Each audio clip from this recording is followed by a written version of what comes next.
Hello friends, welcome back to my channel Pintu Anju. সকালবেলা tiffin নিয়ে বড্ড বেশি ঝামেলা হয়ে যায়, কি খায় আরও বিশেষ করে ছুটির দিনে। তোমরা বলো তো, ছুটির দিনে টিফিনটা একটু স্পেশাল না হলে কি খেতে ভালো লাগে?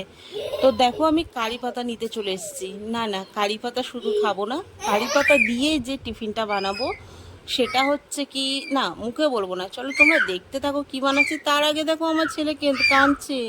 কেন কাঁদছে বলো তো? ওর বাবা গেছে দোকানে, ওকে নিয়ে যেতে হবে এই খটখটে রোদ্দুরের মধ্যে। এখন গরম কেমন পড়েছে বলো, ওকে নিয়ে যায়নি বলে তাই কান্না করছে। যা হোক মা হোক করে ছেলেকে একটু শান্ত করালাম, তারপরে আবার রান্নার দিকে ফিরে এলাম। ফোড়নে দিয়েছিলাম সর্ষে কারি পাতা, তারপর আলুটা দিয়ে ভালোভাবে নেড়ে চেড়ে আর পেঁয়াজগুলোকে বড় বড় সাইজে কেটে একটা একটা লেয়ার ছাড়িয়ে নিয়েছিলাম। তার মধ্যে কাঁচা লঙ্কা কুচে ভালোভাবে নেড়ে চেড়ে সামান্য একটু হলুদ আর নুন দিয়ে আবারও ভালোভাবে নেড়ে চেড়ে এবার আমি এর মধ্যে দিয়ে দেবো ব্রেডটাকে আমি কুচি কুচি করে কেটে রেখেছিলাম। এই ব্রেডটা দিয়ে এবার ভালোভাবে নেড়ে চেড়ে একটু ঢাকা চাপা দিয়ে করব। এই টিফিনটা আমার মা বানিয়ে দিত আমাকে, আমার মায়ের থেকেই শেখা। মায়ের মতো অত ভালো না পারলেও একটু মোটামুটি খাওয়ার মতো হয়েছে। তো আমার বরের পছন্দ হয়েছে, আর আমার ছেলেও খেয়েছে। তারপর দেখো দুপুরে স্নান টান আমার হয়ে গিয়েছে, আর আমার বরেরও স্নান হয়ে গেছে, আমার সোনার পুচকু সোনারও স্নান হয়ে গেছে। পুচকু সোনাকে দেখো কেমন দাঁড়িয়ে আছে। এই যে ও যে গেঞ্জিটা পরে আছে না, এই গেঞ্জিটা আমার মেজ দিদি দিয়েছে, মেজ দিদির ছোট ছেলের গেঞ্জি এটা। তো ওর এখন বড় হয়, কিন্তু ওর বাবা এটা পরিয়ে দিয়েছে ওকে। দেখো পুরো পায়ের হাঁটু অবধি হয়ে গেছে। কি কিউট লাগছে না আমার পুচকু সোনাকে। তো চলো, ওর বাবা ঠাকুর দিচ্ছে আজকে, যেহেতু বাড়িতে আছে। তো ও কখনো কখনো ও দেয়, কখনো কখনো আমি দিই, দুজনা মিলেমিশেই দিই।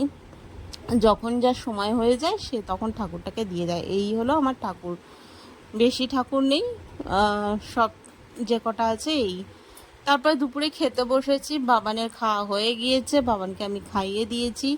আর আজকে কি রান্না করেছি চলো তোমাদেরকে দেখাই, কারণ আমি তোমাদেরকে তো বলিনি আজকে কি রান্না করেছি। তো রান্না হয়েছে আজকে ভেন্ডি ভাজা, আর এটা হচ্ছে ভেন্ডির মধ্যে একটু আলু দেবো ভেবেছিলাম, কিন্তু বড় বললো না আলুর বড্ড দাম, শুধু ভেন্ডি ভাজো। আর তারপরে দেখো এর মধ্যে সর্ষে পাবদা করেছি। তো এই হলো আজকে আমাদের মেনু। তো খাওয়া দাওয়ার পর আমরা একটা লম্বা ঘুম দিয়েছিলাম তিনজনে। তারপরে দেখো বিকালে উঠে বাবান তো ঘুম থেকে উঠতেই চাইছে না, কিন্তু ওকে একটু বাইরে নিয়ে যেতে হবে। বাইরের সারাদিন যেহেতু আমার বাবুকে বের করা হয় না, তো বিকেলটা মাস্টলি ওকে আমরা বার করি। ও কারণ কি, বিকালে অনেক বাচ্চারা বাইরে খেলে, তো তাদের সাথে গেলে আমার বাবুও খেলে। তো বাচ্চাদের জন্য খেলাটা খুব প্রয়োজন, ওদের ব্রেনের জন্য খুব ভালো, সেই কারণে ওকে বার করা হয়। তো তারপরে আমার মুখটা দেখো, আমি সবে ঘুম থেকে উঠেছি, আমার মুখটা দেখলেই তোমরা বুঝতে পারবে। তো অনেক দিনের পর একটু নিশ্চিন্তের ঘুমটা দিয়েছি, কারণ আমার বর বাড়ি ছিল, তো বাবুকে দেখার কেউ ছিল বলে আমি একটু নিশ্চিন্তে ঘুমটা দিয়েছি। আর আমার বর বাবুর জন্য একটু জল নিয়ে এলো। প্রথমে ওকে একটু জল খাওয়ালো, তারপর খাওয়ালো লস্যি, কারণ এই সময় ওর শরীরটা ঠান্ডা রাখতে হবে, সেই কারণে ওকে লস্যি খাওয়ালো।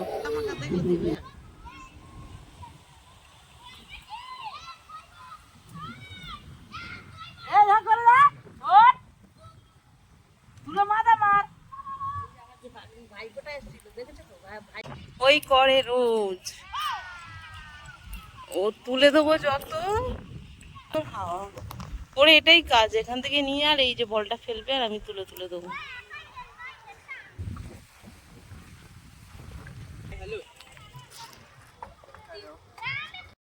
রাত 8টার সময় হঠাৎ করে কারেন্ট চলে গেল। নাও এই গরমে আর ঘরে কি থাকা যায়?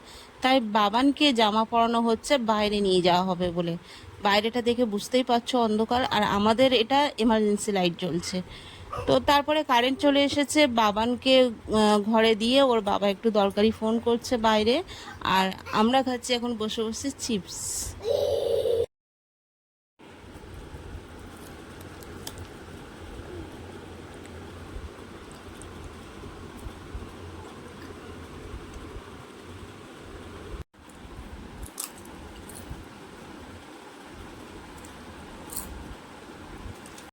বাবানকে আমি খুব একটা চিপস দিই না, খুবই কম দিই, কারণ এর মধ্যে আজিনোমোটো থাকে।